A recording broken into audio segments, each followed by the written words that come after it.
নুসাল্লি আলা রাসূলিহিল কারীম আম্মা বাদ।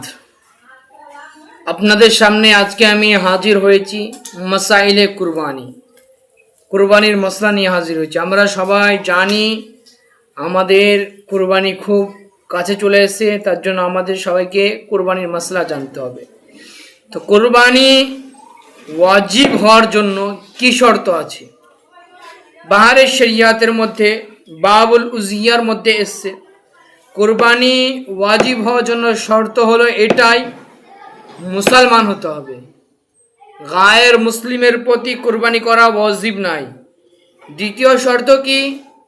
দ্বিতীয় শর্ত হলো এটাই, মুকিম জায়গা হতে হবে। যে ব্যক্তি কুরবানি করবে সে যেন স্থাপিত, তার যেখানে থাকে সেই জায়গায় কুরবানি করতে হবে।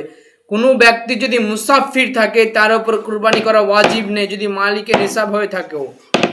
তারপরে তৃতীয় নম্বর, চাই পুরুষ যদি মালিকের নিসাব হয় তো পুরুষকে কুরবানি করতে হবে, আর মহিলা যদি মালিকের নিসাব হয় তাও মহিলার ওপরও কুরবানি করা ওয়াজিব।